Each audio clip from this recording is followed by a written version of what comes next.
Hi friends, welcome to my channel. இந்த வீடியோவில் டே 6க்கான திருக்குறள் அடக்கமுடைமை பற்றி தான் பார்க்க போகிறோம்.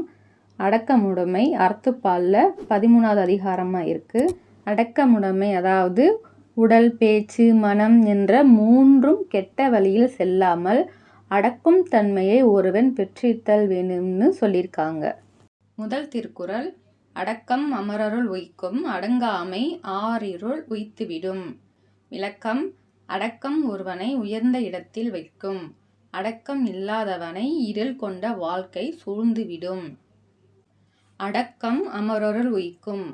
அடக்கம் ஒருவனுக்கு இருந்துச்சுன்னா பிற்காலத்தில் தேவர் உலகத்தில் கொண்டு போய் சேர்க்கும். அதாவது அவனுக்கு அழியாத புகழை தரும். அடங்காமை ஆறிருள் உய்த்துவிடும். ஒருவன் அடங்காம வாழ்ந்தா அவனை இருள் நிறைந்த நரகத்தில் கொண்டு போய் சேர்க்கும். அவனுடைய வாழ்வையே இருளாக்கி விடும்னு வள்ளுவர் சொல்லியிருக்காரு. அமரருள்னா தேவர் உலகம் அல்லது சொர்க்கம், ஆறிருள்னா நரகம். இரண்டாவது திருக்குறள், காக்க பொருளா அடக்கத்தை ஆக்கம் அதனினும் உங்கில்லை உயிர்க்கு.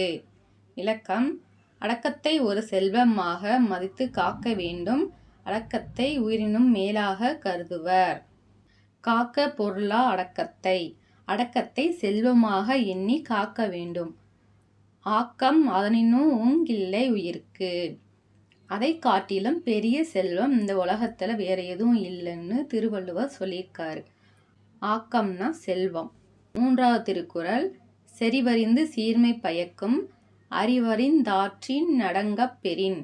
விளக்கம், அறிய வேண்டியவற்றை அறிந்து நடப்பதே அறிவுடைமை ஆகும். அவ்வாறு நடந்தால் பாராட்டும் புகழும் கிடைக்கும். அறிந்து கொள்ள வேண்டியவற்றை அறிந்து நல்வழியில் அடக்கமுடன் நடந்தால் அவனுடைய அடக்கம் நல்லவர்களால் ஆராயப்பட்டு அது அவனுக்கு பெருமையை கொடுக்கும். அதாவது பாராட்டும் புகழும் கிடைக்கும்னு வள்ளுவர் சொல்லியிருக்காரு.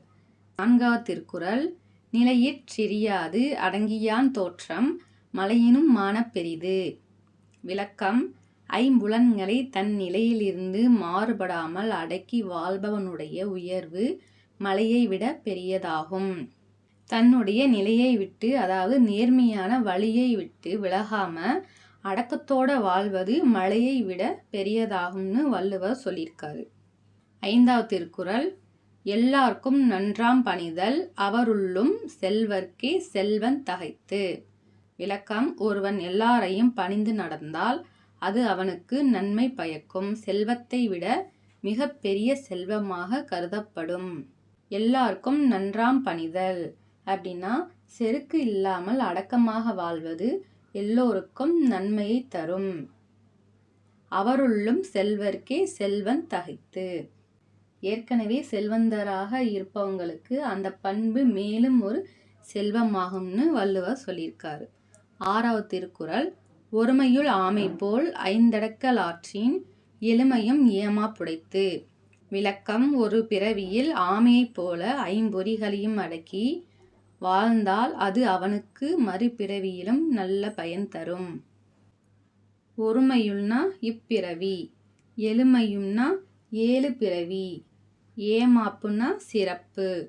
பொருள் பார்த்தீங்கன்னா, ஆமை தனக்கு ஆபத்து வரும்போது அதோட தலை, 4 கால்கள் இதெல்லாம் ஓட்டுக்குள்ள மறைச்சு வச்சுக்குமா. அதுபோல ஒருவன் தன்னுடைய ஒரு பிறப்புல மெய், வாய், கண், மூக்கு, செவி ஆகிய 5ஐயும் தீங்கு வரும்போது அடக்கி வாழும் ஆற்றல் பெற்றிருந்தால் அது அவனுடைய 7 பிறவியிலும் அரணாக உதவும்னு வள்ளுவர் சொல்லியிருக்காரு. ஏழாவது திருக்குறள், யாகாவாராயினும் நா காக்க காவாக்கால் சோகாப்ப சொல்லிலுக்குப்பட்டு. விளக்கம், ஒருவன் தன் நாவை அடக்கி காக்க வேண்டும், அவ்வாறு காக்காவிட்டால் சொற்குற்றம் ஏற்பட்டு துன்புறுவர். ஒருவர் எதை காத்திட முடியாவிட்டாலும் தன்னுடைய நாவை அடக்கி காத்திட வேண்டும், இல்லைனா அவர் சொன்ன சொல்லை அவருக்கு துன்பத்திற்கு காரணமாகிடும்னு வள்ளுவர் சொல்லியிருக்காரு.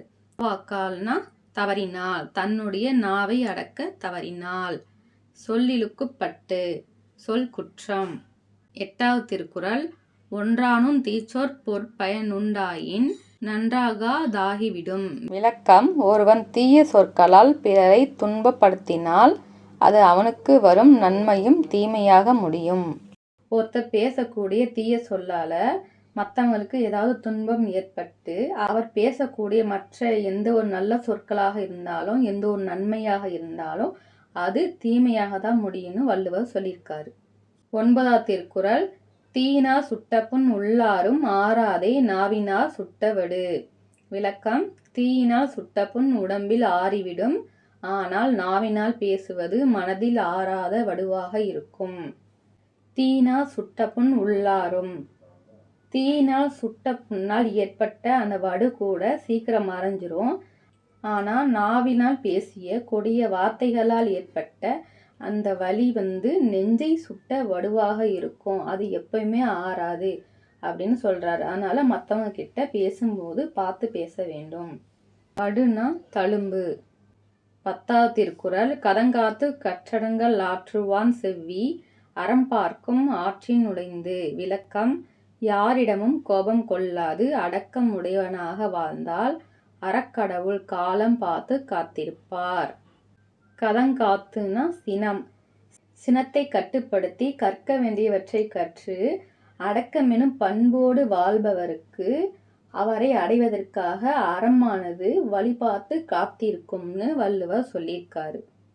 தேங்க்ஸ் ஃபார் வாட்சிங்.